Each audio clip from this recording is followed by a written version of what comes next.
Coming up on 2020 on ID, 3 young women in search of adventure. She wanted to travel and teach. And the allure of Tokyo. This is my house where I live in Japan. And she embraced it fully. She absolutely loved it. Then, I said, I just feel something's terribly, terribly wrong. all 3 women murdered. You know, it's the worst news any parent can get. It's horrifying to think that another family is facing what we had to face. And 3 families struggling to uncover the truth. My daughter didn't come here to be murdered. She came here to help. We were over there on our own. No embassy, no police, nothing. Can they find the killer? I was sitting 8 foot away from the man who murdered my sister. And will there be justice? It's unbelievable. Nothing can prepare you. Vanish in Tokyo.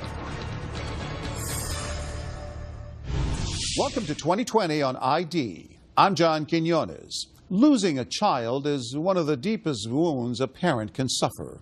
Losing a child to murder is even deeper. For the 3 families you're about to meet, the tragedy of losing their daughters was compounded by the fact that the murder occurred on foreign soil and a very foreign culture, Japan. Who were the women associating with? And why was it so difficult for the families to get answers? First, for Lindsay Hawker, going to Tokyo was meant to be an adventure. But as Elizabeth Vargas first reported in 2008, fate would lead Lindsay into the darkest of traps.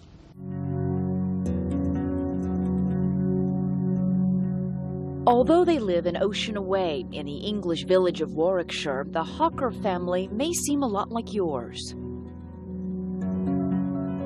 We obviously love to spend time together.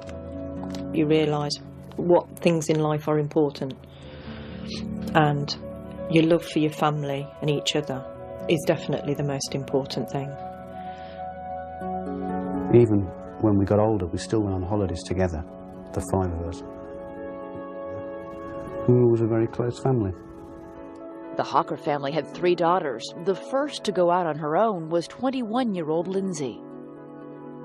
She was a young woman, an intelligent woman. She was going out in the world of work, and we were very proud of her.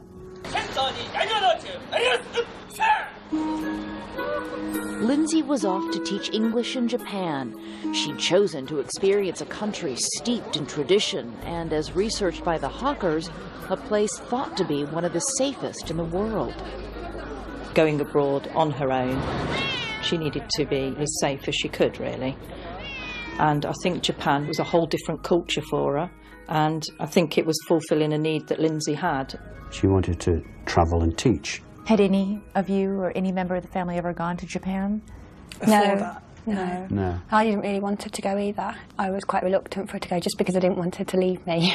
We were that close that the thought of her going away for that amount of time, I was sort of quite apprehensive. Obviously, as parents, you always have concerns for your children. We wouldn't be human if we didn't. It's just hoping that they'll be safe and that they'll be able to manage their finances and that they, will be able to look after themselves, really. But the thousands of miles between them were trumped by modern technology, and Lindsay was constantly in touch. This is my house where I live in Japan. But she would either speak or text. She used to email me. We heard from her almost every day. And what they heard was that Lindsay was having a ball. She wouldn't stop going on about how lovely the people were, how respectful they were, just a completely different way of life, and she embraced it fully. She absolutely loved it.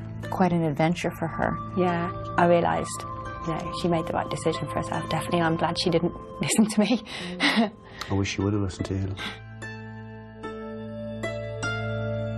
The family's shared pleasure at Lindsay's Japanese experience came to an abrupt end on a Sunday when communication from Lindsay suddenly stopped. I emailed her and I didn't get a response, and so I texted her on her mobile phone and didn't get a response. As the day turned to evening with no word from Lindsay, the Hawker household became increasingly concerned. And I said, I just feel something's terribly, terribly wrong. I couldn't sleep. I was up nearly all night.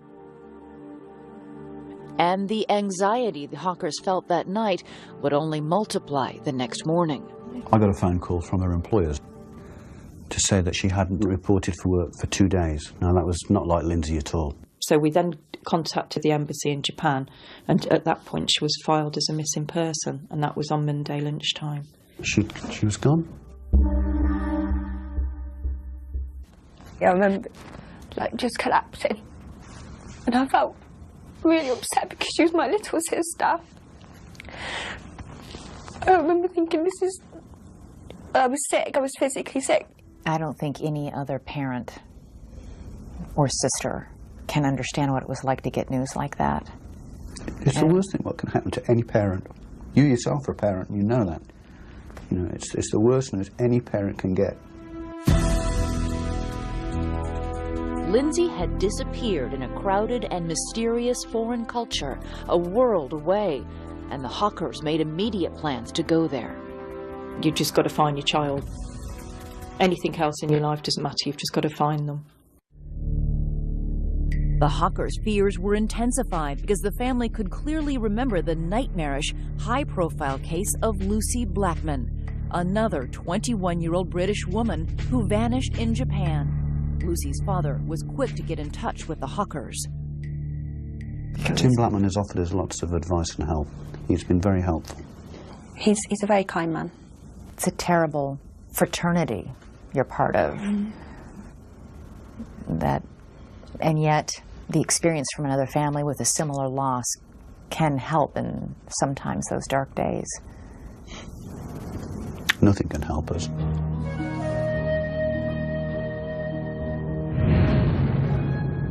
The Hawkers, like the Blackmans before them, faced a personal trauma unfolding in a culture they didn't understand and in a language they didn't speak.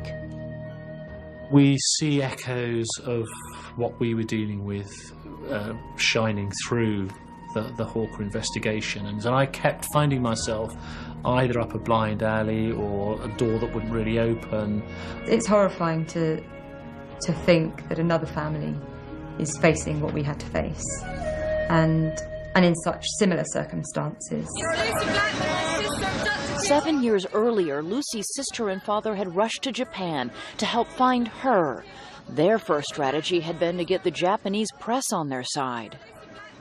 I spoke to her about 3 weeks ago.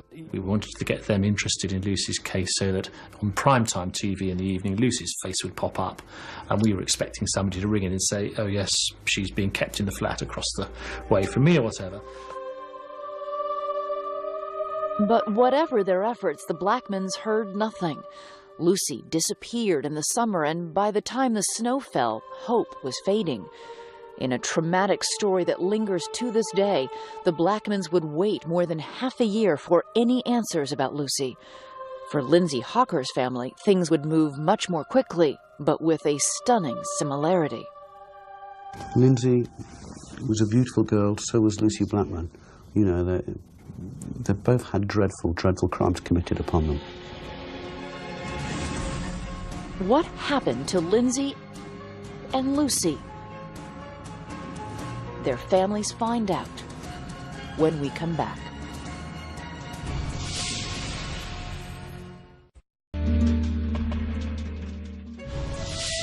Lindsay Hawker had just turned 22 years old when she vanished in Tokyo while teaching English there. She loved teaching so much.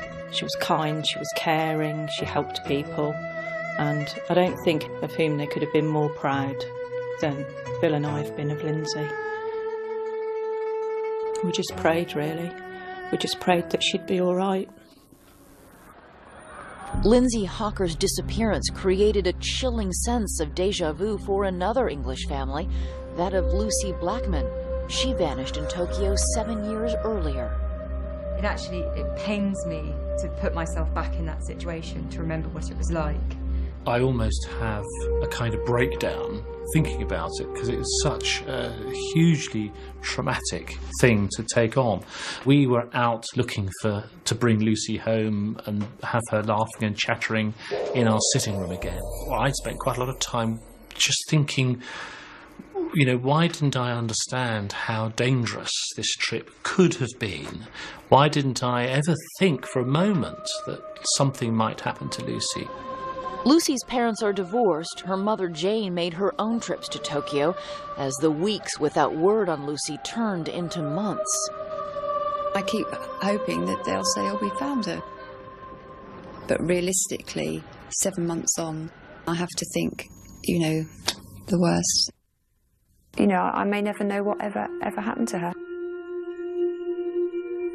People say to me, oh, how many children do you have? And I think, well, do I have 3 or do I have 2? It's just awful. What happened next for the Blackmans was more brutal than anything the family could have imagined. 8 months after she disappeared, Lucy's dismembered body was found in a cave some 30 miles from Tokyo, near the sea. Lucy's father and sister and brother went to visit the site. The Japanese press, courted and useful at the beginning of their search, had in the end become a target for the family's anger and frustration. Can you go, please? Go! Now! Go on. Go.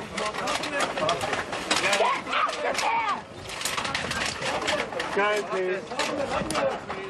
It's not some, you know, a movie. It's reality. Lucy isn't different. She's not wealthy. She's not poor. She's just an ordinary person from an ordinary family with a brother and a sister and a mum and a dad. And I think what's so important for everyone to do is just to occasionally stop and look at their family and their friends and think how lucky they are. For 8 months, Lucy's family had hoped for some miraculous outcome that would mean she was alive. For Lindsay Hocker's family, hope never even got a footing. Just the day after they heard she was missing, authorities came to the house to tell the Hockers Lindsay's body had been found, in a way that could only mean she was brutally murdered. My world stopped when I found that she died, but then my world stopped twice when I found out she'd been murdered and that she'd suffered pain. Do you remember it the same way, Lisa? Yeah, it's just awful. Awful. I wouldn't wish it upon anybody. Those feelings and emotions I never want to experience ever again. Mr. Hocker? Mr. Hocker. Lindsay's father flew immediately to Japan. My daughter didn't come here to be murdered. She come here to help people. She come here to teach. He'd gone there to bring back his daughter's body. I asked him to go and bring her home. Just promised that he'd bring her home. I had to go and identify my daughter and formally identify her, which again was not good. You know. That must be... It was dreadful. Her face was just a complete mess, but I knew it was Lindsay. And she had no hair. Her hair had been shaven off. And she had very long hair. She had hair down to here. She had beautiful natural hair. How did my daughter die? Immediately they didn't give us the answers because the chief officer didn't know them himself. Those are hard questions to ask because you're asking about the final moments of your child's life. And in this case, you know that they were awful. They were awful. We found out since that they were perhaps even more awful than I first imagined. I have to look back and look at 22 years of a beautiful daughter. I try to blank out probably the last 12 hours of her life. I try to look at everything she did for people. Lindsay had everything. She had friends, she had a great education, she was beautiful, she was inner beauty, and she just met evil that day. She just met the most evil thing in the world. Japanese authorities now say they have a very good idea who killed Lindsay Hocker and Lucy Blackman. As 2 separate cases unraveled in Tokyo, the men targeted by police shared at least one thing in common: backgrounds of wealth and power. Stay with us.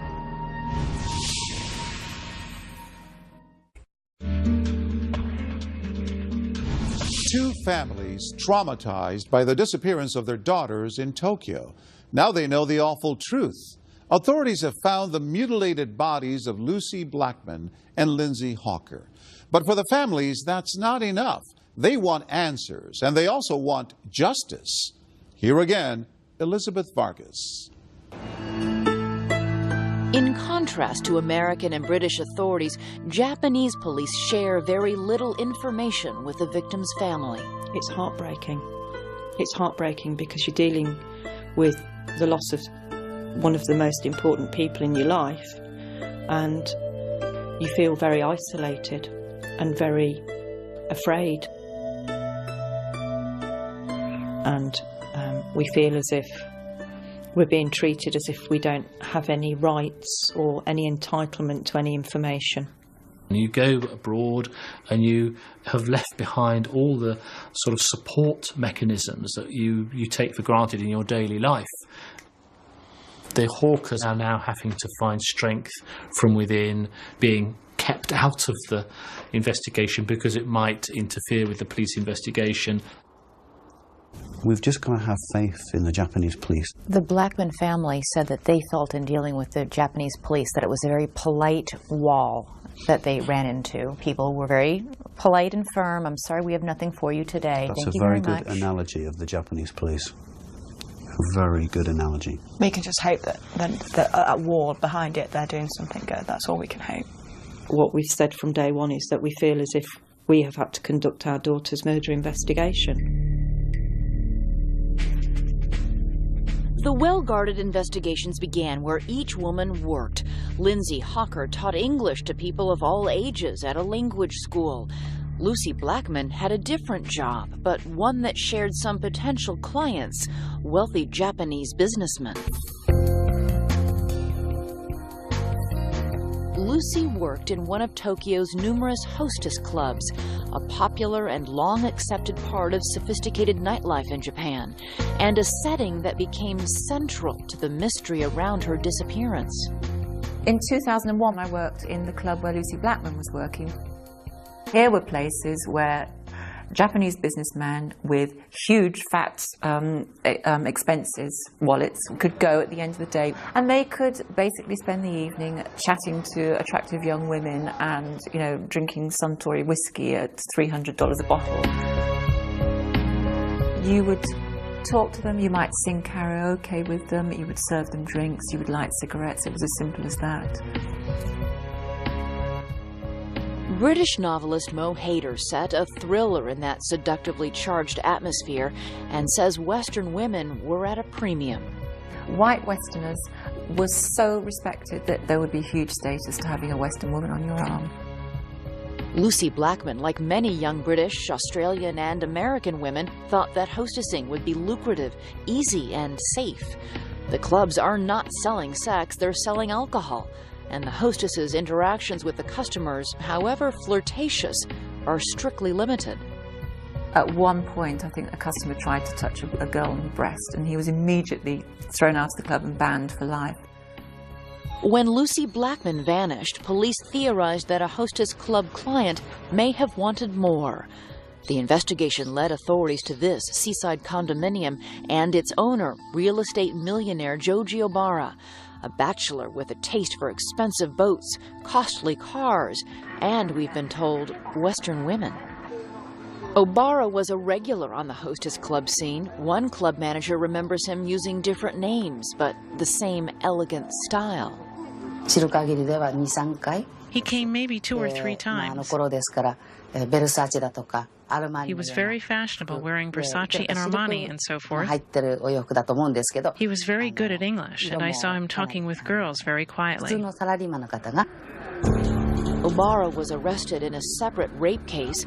Eventually, 8 women would come forward to say that he had drugged them, raped them, and videotaped himself doing so. He videoed at least 50 of these occasions. And the women recall waking up the next day being told by Joji Obara, "Oh, you drank much too much last night. I put you to bed. I hope you don't mind. Here's some money because you've missed a whole day's work."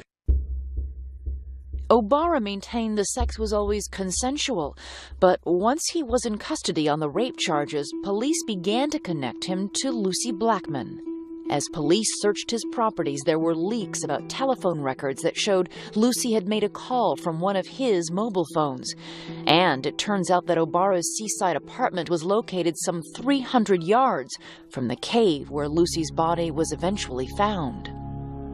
Authorities suspect Lucy died from an overdose of some drug he administered, and that Obara panicked and hid the body.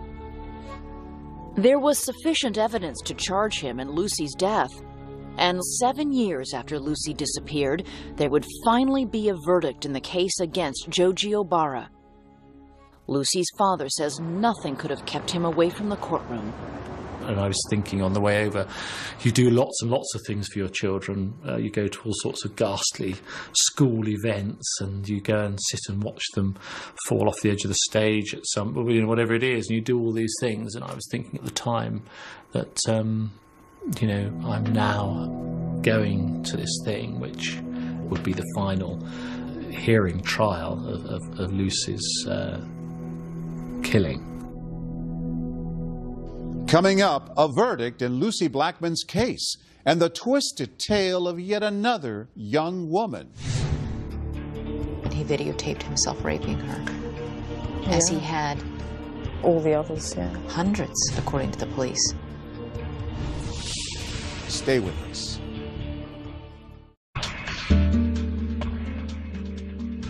Two young women, perfect strangers, have vanished in Tokyo. Lindsay Hawker was teaching English. Lucy Blackman worked in a social club that catered to wealthy men. But if only they had known about a third young woman who traveled that same road before them.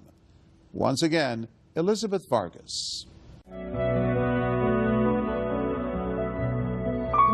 Like parents everywhere, the Ridgeways in Claremont, Australia hoped their children's dreams would come true.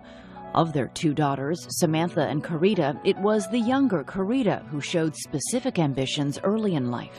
She loved drama and play acting. The two girls would often tip up a couple of chairs and put a blanket over it and do a play, and we had to watch them. And Carita was a really lovely girl, and I just thought that she would do really well in life.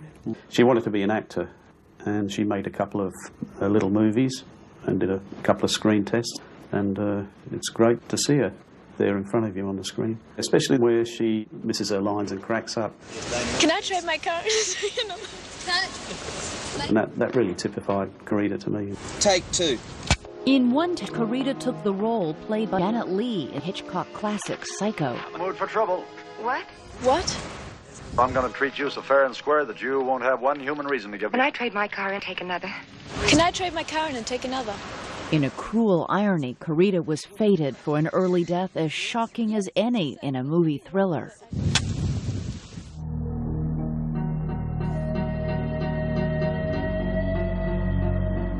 When she was 21, Carita left for Tokyo to earn money for acting school. Her sister Samantha was already teaching English there, and Carita wanted to do the same. I said, just come stay with me and, we'll get you a job. There was nothing open at the time. So she just took a job that was in the newspaper. You found a job as a hostess at a club? Right, working in a hostess club. Carita worked at a club in the Ginza, Tokyo's most expensive shopping area. It felt upscale and safe. We didn't have a lot of idea about what it was. I mean, we knew that it was like talking to customers, serving them drinks and chatting. And we thought, that seems pretty harmless. Carita seemed to think it was just a laugh. It was also a job that left opportunity for sightseeing, and Carita's time in Japan was a happy one, until the night she never came home, and the phone call that came the next day. It was the hospital calling me to tell me that Carita was in the hospital suffering from food poisoning, and that I should come down straight away. When you got there, what did they say? A Japanese guy by the name of Nishida dropped her off, and she was unconscious or semi-conscious, couldn't speak. Samantha was told a man calling himself Nishita left Carita at the hospital after telling doctors she had a violent reaction to bad seafood. Samantha was also told her sister's condition was increasingly dire and that Carita's liver was failing. They were trying to guess how she had sustained, liver damage. But the doctors weren't saying this is foul play? Not at all. They thought it was hepatitis E, something she drank or ate while out with this fellow. The mysterious Nishida. Right. I asked her who this Nishida guy was, and I asked her what happened. She couldn't answer anything. All she did was put her hand out. She just wanted her hand held. Of all the questions Carita wasn't conscious enough to answer, the most disturbing centered on Mr. Nishida. Carita had a fiancé back in Australia. She wasn't dating, and she lived with her sister, who was immediately suspicious. We didn't even know why she would have gone out with him. What were you thinking? What were you imagining? Oh, I thought he gave her drugs. I thought he did something. I didn't know what he did. When Carita's parents arrived in Japan, the family's requests for an investigation into the mysterious Mr. Nishida were, they say, ignored by both the Australian embassy and the Tokyo police. We were over there on our own. No embassy, no police, nothing. We were relying on the authorities to do whatever authorities do, and they weren't doing any of it. And you were also going through a trauma and grief of your own. It was hard to think straight. I couldn't, and it was really difficult. I could hardly talk. Carita's condition, whatever its cause, became the overwhelming concern. She had suffered complete liver failure and was put on life support, and days later, she was brain dead. We were just so shattered. Nothing can prepare you for that. So she'll have to be on life support forever. So at that point, the family made an excruciating decision, I'm sure, to turn off life support. Mm-hmm. Yeah. And we were united. We decided, we can't keep her like that, so just turn it off and let her, die peacefully, which it was, very peaceful. Carita Ridgway was cremated on the day before her 22nd birthday, and her ashes were brought back to Australia. That was in 1992, and whatever peace the family made with it over time was shattered 8 years later. The disappearance of another woman working as a hostess, Lucy Blackman, would unite their families in a devastating bond when authorities delivered some shocking news. They had discovered that the man who killed Lucy Blackman also was responsible for Carita's death. The man the Ridgways had known as the mysterious Mr. Nishida was really Joji Obara, the same man, authorities say, who killed Lucy Blackman. Among the evidence against Obara were boxes and boxes of videotapes showing him raping both Japanese and Western women, among them an unconscious Carita Ridgway. And there was a diary note that read, "Carita Ridgway, too much chloroform." Authorities said Carita had most likely died not from food poisoning, but from a fatal dose of chloroform administered by Obara. When I heard about it, I was just sickened again, physically sick. Oh, I was so angry. I was so angry. I'm still so angry. Do you think that perhaps if the doctors in Tokyo had known when your sister came in the terrible state that she was in, that she was suffering from chloroform overdose, they might have been able to have saved her life? Yes, I think so. There are antidotes to chloroform poisoning. You have to do it quickly, though. Otherwise, a person dies from liver and kidney failure, which is what happened to her. Exactly what happened to her. There was evidence given by two girls, those girls at the club, that he had offered her a lift, and so they thought he had chloroformed her in the car and just carried her from the car to his apartment. And once he got her into the apartment, he videotaped himself raping her, as he had all the others, yeah. Hundreds, according to the police. Right. Hundreds of others. It's a huge number, huge number. 20 years worth. It's hard to fathom. It's unbelievable. The fact is, if police had listened to you in 1992 and investigated this man, Lucy Blackman, then God knows who else might still be alive. Absolutely. They could have caught him then. They could have caught him then. 15 years after Carita Ridgway died, 7 years after Lucy Blackman's body was found, their families would hear the verdict on the man charged with killing both their daughters. That startling conclusion and another family's beginning struggle as a second man emerges when our story continues.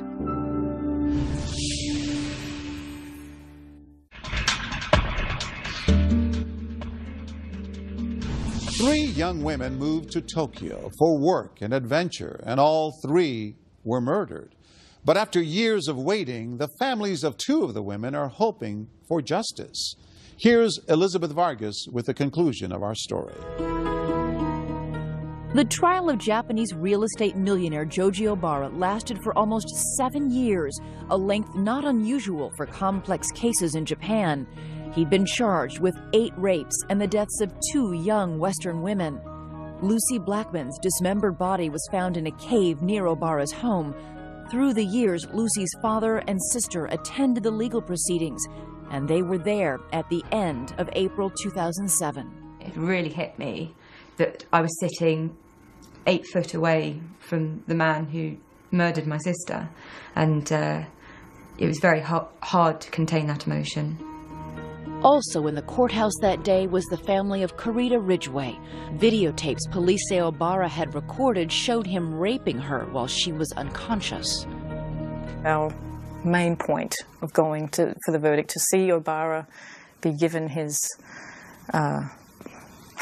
punishment and get some justice. The families of both dead young women were aware of Obara's wealth and feared its influence. You've got about 6 or 8 lawyers of Obara, and on the other side, the one prosecutor and his assistant. And I thought, well, there's no way we're going to get a verdict, not with all those lawyers there. Verdicts in Japan are up to a judge, not a jury, and when they came in Joji Obara's trial, they were split, leaving one family feeling they got justice and another in shock. Not found guilty for Lucy's death. The prosecution were horrified. I mean, the Tokyo Metropolitan Police, you could hear their jaws dropping on their chest when the announcement was made in the court. They were devastated. The surprising verdict in the high-profile case set off speculation about the advantage of high-priced lawyers and evidence that may have left a reasonable doubt. All the evidence against Obara in regards to Lucy's case was circumstantial. He bought a chainsaw, a tent, the 10 plastic bags that her body parts were found in. The judge stated that because he bought those items and also a couple of other miscellaneous items, that they couldn't prove that he bought those items to dismember her. You know, because he bought an ice cream or something as well. It didn't fit with the story. The case lacked the kind of proof Carita Ridgway's had, a handwritten note referencing drugging the victim, and a videotape of Obara raping her. He was given life for Carita's death and the 8 other girls who were raped but lived. How would you describe Joji Obara? He's a coward. He's a total coward. He won't even admit his crimes. He lies constantly. He comes up with almost like a religious idea that you have to commit all of your bad acts in the first half of your life and all the good ones in the second half of your life, and just bizarre statements like that. You know, the guy's going to be in prison for life, and that's what was always important, was a justice in that way, that he would not be out on the streets. So I think I decided quite quickly that was going to have to be sufficient. With 2 different verdicts, both families will tell you they were left without what they consider the media's most insipid cliché, closure. I've never really quite understood what closure is or what closure might be. I assume sort of closure is that you sort of come to the end of it and maybe put it down and walk away. And I've never really felt that I would be able to put Lucy down and just walk away. I think when you lose a child, there is no closure. It's just a buzzword, I suppose, perhaps to make people feel more comfortable, because there's never a day goes by that I don't think about Carita. You don't want to think that, you know, someone you love died a horrible death. It makes it so much worse. And you never really get over it. I'll probably never get over it. Every time it's brought up, you know, emotion wells up. It's very difficult to speak. It just won't go away, really. Within a month of two families getting their verdicts in Tokyo, the family of the most recent victim, Lindsay Hawker, was just beginning its ordeal. Unlike the other cases in this story, Tokyo police had an immediate suspect in Lindsay Hawker's grisly death. Again, it was a man from a well-to-do family, a 28-year-old horticultural student named Tatsuya Ichihashi. Lindsay was teaching English in Japan, and Ichihashi had been obsessively pursuing her, asking for lessons, one day showing up outside her apartment. He apologized for his behavior of scaring her, frightening her, and he asked her again if she would teach him English. She thought he didn't worry her, he was just a bit strange, and she felt sorry for him. And she emailed back saying that she would be prepared to teach him English, but only at a public place. Lindsay told friends she'd be giving Ichihashi a lesson and arranged to meet him at a coffee shop. Security cameras there capture the last day anyone saw Lindsay Hawker, and when she vanished, Ichihashi's was the first name to surface. Our officers went to Ichihashi's apartment for questioning, based on information that Ms. Hawker saw Ichihashi recently. 9 police officers were sent. Ichihashi was leaving the apartment. Police officers asked, "Are you Tatsuya Ichihashi?" To which he responded he was, and he ran off. The police officers grabbed him, but they only grabbed his rucksack. And he was able to just dash off and melt into... I'm afraid so, yes. He caught them off guard and fled the scene. I asked them how, if there were police officers outside the flat, police officers on the fire escape, and down on the ground, they'd managed to let him get away. And apparently the police officers don't carry radios, they don't radio to one another. So the police officers who were on the ground weren't aware that he'd escaped. What happened next was the bombshell in the case. Searching the apartment Ichihashi occupied, police found Lindsay Hawker's body, bruised and with her head shaved. She was buried in a mixture of sand and chemicals to help decomposition in a bathtub on the balcony. He hasn't just brutally murdered her. He's left her on his balcony to rot away, and then I suppose he would just dispose of what's left eventually. He was going about his normal routine. He was going to the gymnasium, the police tell us.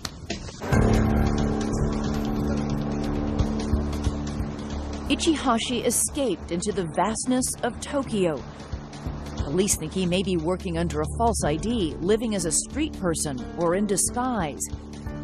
And they told us finding him is a top priority.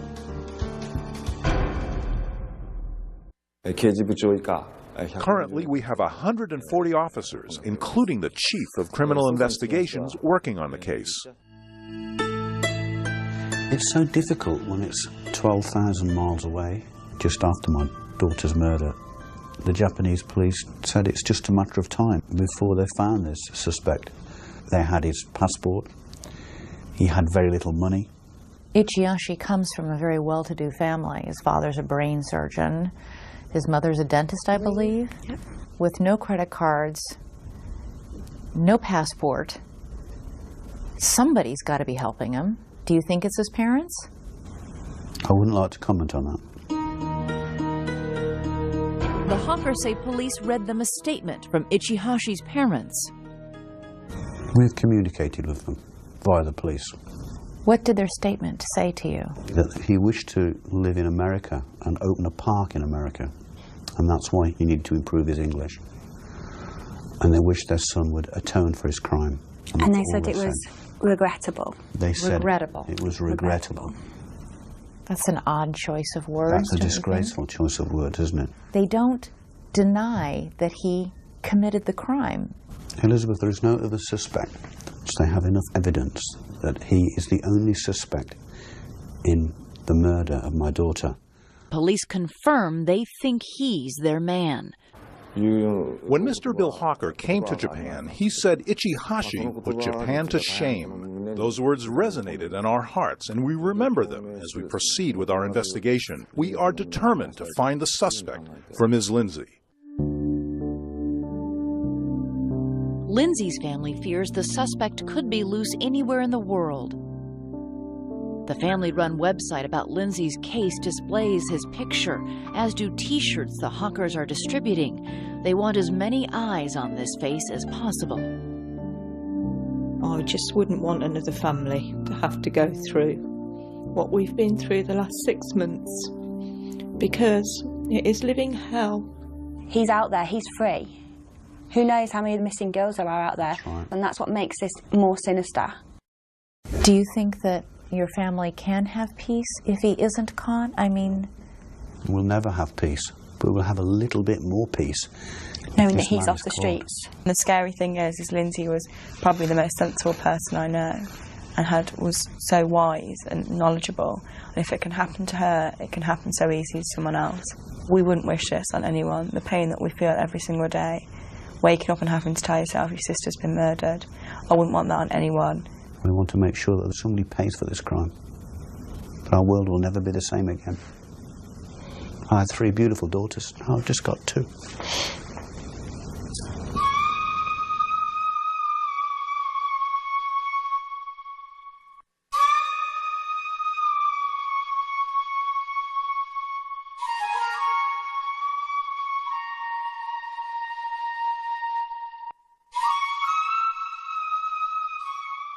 There was finally a little comfort for the Hawkers. After a 2-year manhunt, Tatsuya Ichihashi was arrested in Osaka. He had eluded authorities in part by undergoing plastic surgery. At his trial, he confessed to killing Lindsay Hawker and was convicted and sentenced to life in prison. As for the Blackman family, Japanese prosecutors later appealed Joji Obara's not guilty verdict in the death of Lucy. He was retried and found guilty in the abduction and mutilation of her body. I'm John Quinones. Please join us next time for another edition of 2020 on ID.